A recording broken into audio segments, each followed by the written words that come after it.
I'm Lily Ray, and this is SEO in 2023.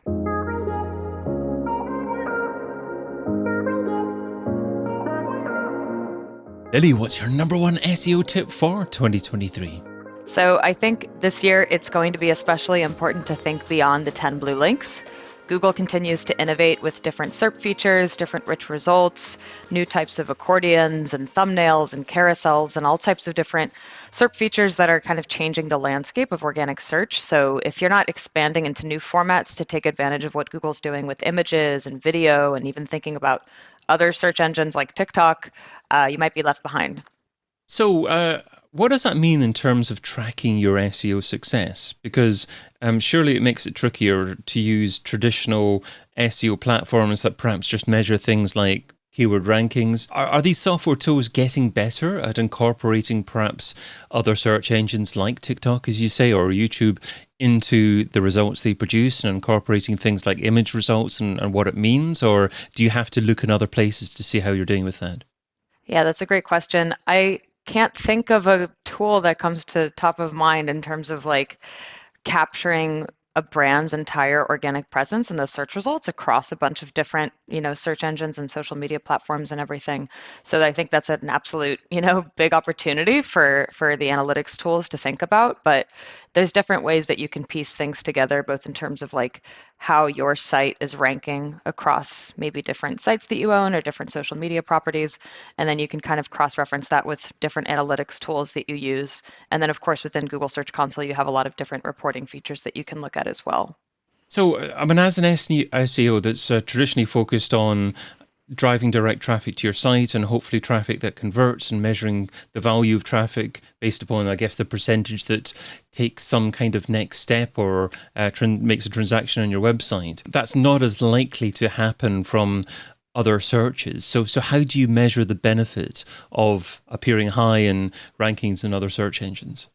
I think it's getting more and more challenging over time, right? Like a lot of us have relied on tools like Google Analytics, which is going through a big change in 2023. It's, changing to GA4, which is going to take, I think, a lot of the SEO industry and a lot of the analytics industry a long time to kind of adjust to that. But, attribution's getting harder across the board, not just for SEO, but for paid channels as well. So it's challenging, right? Like, I think a lot of the times we just have to try to get a good understanding for how valuable it is for a brand to appear in these different places and do the best we can in terms of like tracking attribution across different platforms. Is there a particular attribution model that you favor, or is it simply a case of actually sitting down and understanding the business and applying a bespoke model that's appropriate for that business? Yeah, I think it's case by case, right? We like to take credit in the SEO space because a lot of the times people encounter our content first, Mhm. like months and months before they make a transaction. So in that sense, like first touch is great. But it really, it's really hard to keep track of where organic plays in a customer's search journey, right? Because like there could be so many different touch points where they encounter us organically, or maybe they just search for the brand at the very end, even though they've read a lot of our content before that. So again, it's getting trickier and trickier, but I don't know that I have one particular attribution model that I prefer above others. So, I mean, let's talk a little bit about what brands should be doing on these different platforms to be more successful. I mean, to begin with, should every brand be on TikTok and Instagram? I think to the extent that they serve as places for your brand to rank in Google's organic results for your brand name, everybody should be there. Even myself, I waited a really long time to join TikTok because all the same reasons many people don't want to join TikTok, but it was like, you know what? Like people, brands and individuals are starting to have their TikTok pages rank on the top page of Google when you Google their name. So like Starbucks, for example, there was a big kind of algorithm update early in 2022 where a lot of these brands TikTok pages started to rank on page one on Google for their names. So it's a reputation management strategy Yeah. to control all those different assets. So I don't know that you necessarily need to try to become famous on TikTok because it's hard to do, but like you should maintain a brand presence there. And of course, if you can start to figure out like your niche, like maybe there's some type of cute videos that you can make about your company, like definitely you should take advantage of that. Yeah, I mean, I can certainly see the value of registering your brand and hopefully getting a URL that's specific to your brand on these kind of platforms. I guess the only potential negative outcome out of that would be if you've registered your brand but you're not active on those platforms, and then people try to reach Mhm. you and you're not interactive with people at all. I mean, if you're on these platforms, do you think you absolutely need to be on there and checking them and publishing content on a regular basis? Yeah, it's hard to say, like I think that for a lot of brands with TikTok, for example, it's hard to kind of fit not criteria, but like the kind of like the vibe, right? Like TikTok has a pretty certain audience, certain type of content that resonates a lot with its audience. And for some brands, it can be really hard to create that type of content or find a way to kind of entertain customers or have like short videos that kind of explain what the brand is all about. Like if it's a B2B company, for example, it might be hard to do that. So I think just having the presence there is enough to get started, but definitely you should be kind of like keeping a pulse on how people are interacting with you. Of course, if they're sending you messages, but that feels something like that's more of a brand's, it should be part of a brand's social strategy anyway.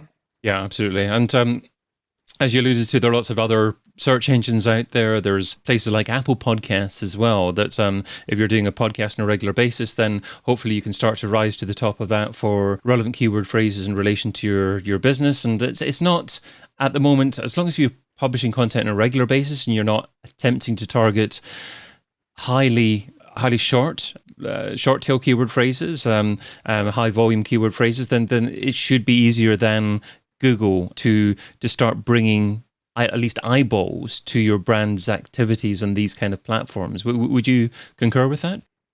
Yeah, definitely. I think starting to think beyond Google and starting to think about all these different places where your brand can convey expertise and provide expert content is definitely something that companies should be focusing on in 2023. Google is getting better at understanding audio content and video content. And one thing that I always recommend is like use the experts at your brand to, first of all, if they're doing podcast interviews or video interviews or anything like that, you should be leveraging that content as much as possible for your own site. So maybe you can like embed, a Spotify podcast or a YouTube video on your site and add a transcription. But also for sure, like there's a lot of great ways to use like Spotify or like the Apple Music Store's own like podcast search engine, for example, as a place to show up for different types of queries as well. So I think like kind of taking inventory of all the different search engines that are available is a really great approach. Absolutely, absolutely.